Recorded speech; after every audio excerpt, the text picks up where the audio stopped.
Bonjour mon cher réseau, comment vas-tu aujourd'hui? Alors moi je suis Nadège Compère, je suis coach en expression de joie et je suis l'auteur du livre L'enquête de la jeunesse éternelle. Alors aujourd'hui j'avais une question que je voulais développer un petit peu, c'était est-ce que le sujet de la jeunesse et de la santé en fait finalement est un sujet vénal, superficiel? Qu'est-ce que tu en penses? Bien moi évidemment je pense que non. C'est un sujet, je l'ai déjà dit dans mon livre et sur d'autres vidéos, qui m'a interpellée depuis mon enfance. Parce que j'étais une enfant très observatrice et je pense, comme tous les enfants, on se pose des questions sur les adultes, comment ils vivent, comment ils sont. Et comme je l'ai raconté dans le livre, entre autres, j'ai raconté plein de choses. Je regardais des photos, des albums, des personnes que je connaissais. Je voyais les photos des adultes. Ensuite, je regardais les personnes qui étaient en face de moi, à côté de moi, et je me demandais ce qui s'était passé entre les deux. Je me demandais si c'était inévitable. Et j'ai commencé à me poser des questions vraiment, vraiment tôt. J'observais, parce que j'ai toujours été observatrice de la nature, et je me disais, il doit bien avoir une cause à ces effets. Et petit à petit, en observant, et j'ai appris beaucoup de choses, certainement. J'ai essayé de ne pas faire certaines choses, et notamment quand j'étais orthophoniste, pendant 29 ans quand même, j'ai fréquenté beaucoup de malades, des personnes âgées. Et à l'époque, je ne pensais pas, je pensais comme tout le monde en fait. Je pensais que ça arrivait un jour comme ça, que c'était la fatalité, etc. J'avais eu quelques maladies, j'avais eu quelques débuts de maladies, j'avais toujours écouté les symptômes, mais je ne me rendais pas compte que c'était des choses qui étaient importantes en fait. Et en écoutant les personnes qui étaient arrivées à un stade beaucoup plus grave que tout ce que j'avais pu vivre, j'en ai vécu beaucoup de petits symptômes. J'ai déjà raconté dans mon livre Les secrets de la réussite scolaire. Et je me suis rendu compte qu'il y avait aussi beaucoup de choses qu'on ne disait pas forcément, parce qu'on plaint les victimes, on plaint beaucoup de choses, mais finalement, il y a beaucoup, beaucoup de choses qu'on peut faire, ne pas dire, ne pas penser aussi. Et en écoutant ces personnes, je me suis rendu compte, allez, en résumé, que ça manquait beaucoup de joie dès le départ. Alors là, évidemment, c'est une courte vidéo, je ne vais pas tout expliquer, tout décrire, tout détailler. Et c'est pour ça que, bon, allez, je fais vraiment un raccourci, mais rapide. Je me suis vite, très vite décidée à suivre ma joie. Je ne l'ai pas toujours fait, non. Et comme je l'ai dit, donc là, sur la photo, j'ai 37 ans. Ça, c'était vraiment le début où j'ai perdu beaucoup de repères que j'avais avant. Et j'ai commencé à me perdre. Et j'ai commencé à faire plein de bêtises que je n'avais pas faites avant dans mes relations émotionnelles. Enfin, j'ai fait tellement d'erreurs, hein, tellement d'erreurs. Et ça m'a permis aussi d'apprendre, évidemment. J'ai mis le doigt dans des choses que je n'aurais jamais dû toucher, goûter.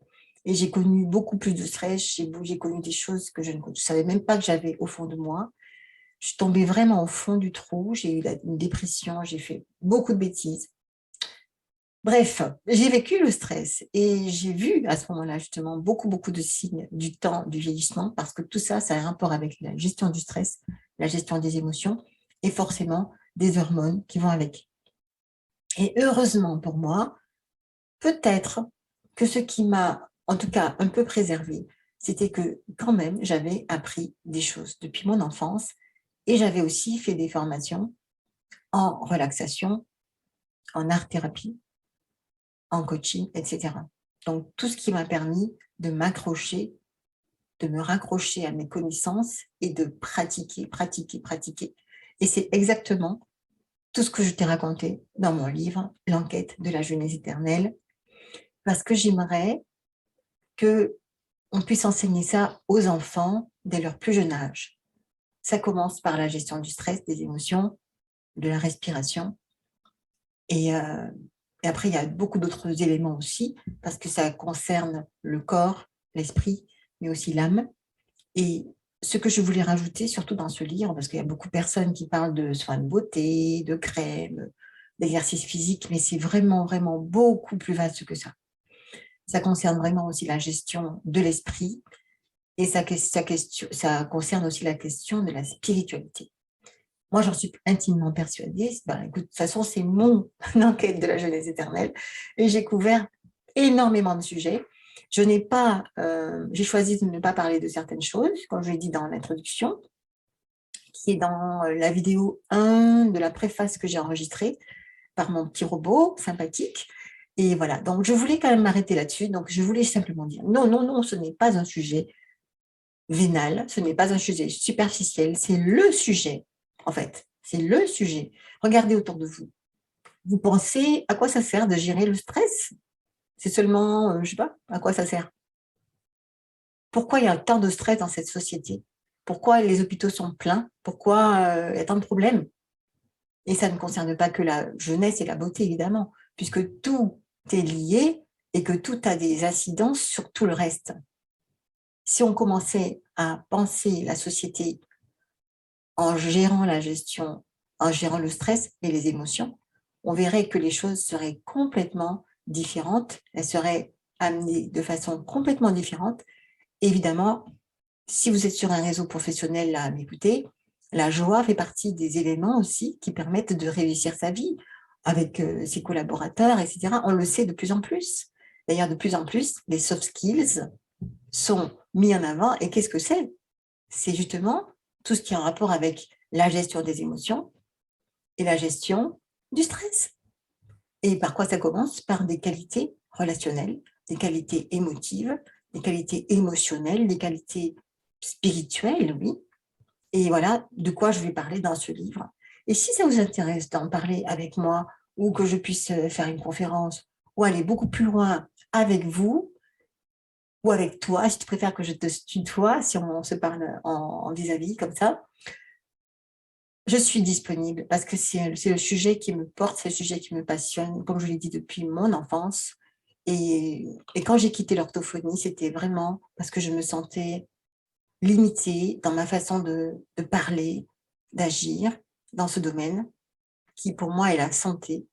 Et la santé, c'est pas après que ça se passe, c'est avant. Si tu veux préserver ta santé, tu le fais avant, en préservant, en travaillant sur ce qui entre dans ton corps. Et ce qui entre dans le corps, ce n'est pas que la nourriture, c'est aussi toutes les pensées, toutes les connaissances, parce que tout vient de la conscience. Donc voilà, je crois que je vais m'arrêter pour aujourd'hui. Je te remercie de m'avoir écouté et surtout n'oublie pas, tu peux d'ores et déjà réserver le livre avec un chapitre inédit que j'ai spécialement conçu pour l'occasion. Donc, ce sera disponible par le lien qui est sous la vidéo. Tu peux déjà réserver le billet.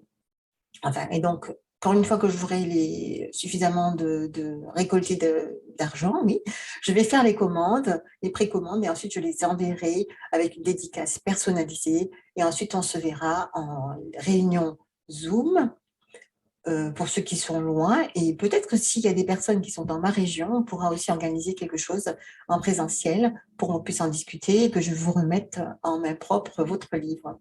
Voilà, merci de m'avoir écouté et on se dit à très vite parce que la jeunesse éternelle est un sujet éternel. Merci, à bientôt.